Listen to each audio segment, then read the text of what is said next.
कल्पना कीजिए, युद्ध भूमि में लाखों योद्धा खड़े हैं, शंख बज चुके हैं, धनुष तने हुए हैं और बस कुछ ही क्षणों में इतिहास का सबसे बड़ा युद्ध आरंभ होने वाला है। लेकिन तभी महान योद्धा अर्जुन के हाथ कांपने लगते हैं। उनकी आंखों के सामने अपने ही गुरु, पितामह, मित्र और संबंधी खड़े हैं। उनका मन प्रश्नों से भर जाता है। क्या अपने ही लोगों का वध करना उचित है? जीवन का उद्देश्य क्या है? धर्म क्या है? सफलता और असफलता का वास्तविक अर्थ क्या है? और यहीं से प्रारंभ होती है भगवत गीता, एक ऐसा संवाद जिसने हजारों वर्षों से मानवता का मार्गदर्शन किया है।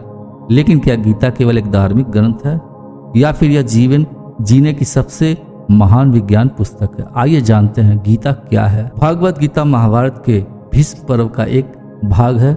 इसमें 18 अध्याय और 700 श्लोक हैं। यह भगवान श्री कृष्ण और अर्जुन के बीच हुआ संवाद है। लेकिन वास्तव में अर्जुन केवल एक व्यक्ति नहीं है, वे हम सभी हैं।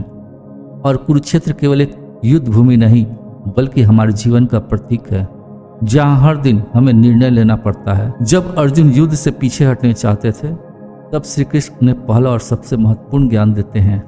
आत्मा न कभी जन्म लेती है न कभी मरती है। शरीर बदलता है लेकिन आत्मा शाश्वत है। जिस प्रकार मनुष्य पुराने वस्त्र छोड़कर नए वस्त्र धारण करता है, उसी प्रकार आत्मा भी शरीर बदलती है।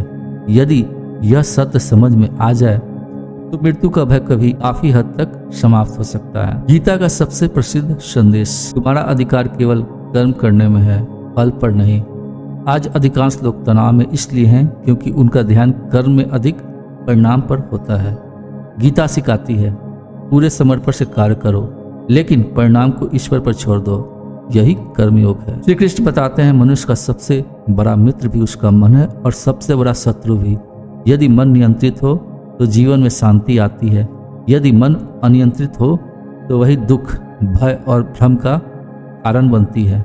इसलिए गीता ज्ञान संयम और आत्मचिंतन पर बल देती है। यहाँ धर्म का अर्थ किसी संप्रदाय से नहीं, धर्म का अर्थ है अपना कर्तव्य। श्री कृष्ण अर्जुन से कहते हैं, दूसरों का श्रेष्ठ कार्य करने से बेहतर है अपने कर्तव्य का पालन करो।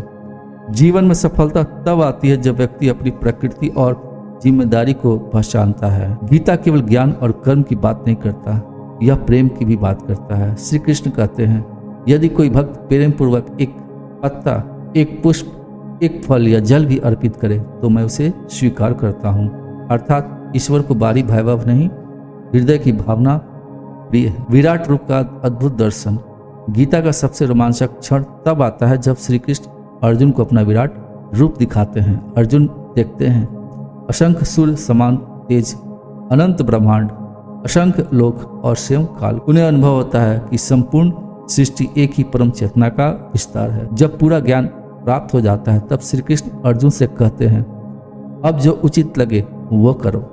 ध्यान दीजिएगा, भगवान अर्जुन पर कोई निर्णय नहीं थोपते, वे केवल ज्ञान देते हैं। निर्णय अर्जुन को स्वयं लेना होता है। यही गीता का सार है। ज्ञान लो, विवेक जमाओ और फिर सही कर्म करो। भगवत गीता केवल युद्ध की कहानी नहीं, यह भय से साहस की यात्रा है, भ्रम से स्पष्टता की यात्रा है, अहंकार से आत्मबोध की यात्रा है और सबसे बढ़कर यह स्वयं को पहचानने की यात्रा है। शायद इसी कारण दुनिया के महान वैज्ञानिकों, दार्शनिकों, नेताओं और आध्यात्मिक गुरुओं ने गीता की मानवता की अमूल्य धरोहर कहा है। लेकिन एक प्रश्न आज भी उतना ही प्रासंगिक है जितना कुरुक्षेत्र में था।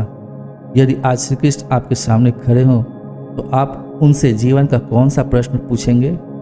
अपना उत्तर कमेंट में अवश्य लिखिएगा। जय श्री कृष्ण।